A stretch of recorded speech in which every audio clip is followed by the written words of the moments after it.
Bonjour à tous. Donc, aujourd'hui, je vais commencer par vous présenter un scénario de ferme qui va m'être utile pour établir en fait différents besoins en eau, là, puis en arriver à un besoin en eau total de la ferme. Après ça, on va regarder comment les précipitations et l'irrigation là, vont permettre de contribuer ou de répondre à ce besoin en eau-là total. On va parler aussi du potentiel de valorisation de l'eau, puis des facteurs à considérer là, qu'on s'intéresse à ça. Alors, on va faire une synthèse des besoins en eau, parce que vous allez voir, il y a quand même beaucoup de chiffres. Puis on va voir s'il est possible de valoriser davantage les précipitations.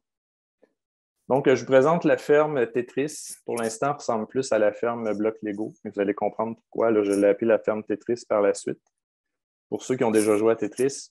Donc, le premier bloc de cette ferme-là est un 35 hectares qui est en pommes de terre. Il y a un autre bloc de 15 hectares qui est en fraise à journeutre, sur un sol buté recouvert de paille de plastique, irrigué par goutte à goutte, là, ce qui est représentatif d'un tel système. Ensuite, il y a un 4 hectares de framboisiers sous abri, des structures parapluies. Il y a 50 hectares en culture de rotation. Il y a 4 hectares à peu près de chemin et de stationnement.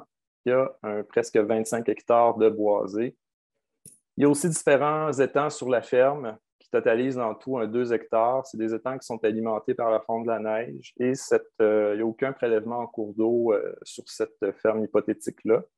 Et il y a 1,5 hectare de surface occupée par les bâtiments. Donc, au total, ça fait 125 hectares pour la ferme Tetris. Donc, on va regarder les besoins en eau de cette ferme-là puis voir comment les précipitations et l'irrigation vont permettre ou non d'y répondre.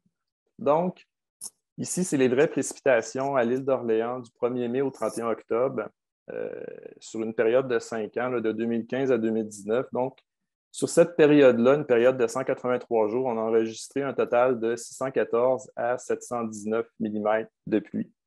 Donc, si on ramène ça sur le volume intercepté par notre ferme de 125 hectares, mais ça fait un peu moins qu'1 million de mètres cubes d'eau qui est intercepté par la ferme. Donc, ça représente quoi, 1 million de mètres cubes d'eau? Par exemple, l'Empire State Building à New York a un volume de 1 046 000 mètres cubes, pour donner une idée. Donc, est-ce que c'est suffisant pour combler les besoins en eau de la ferme? C'est ce qu'on va voir.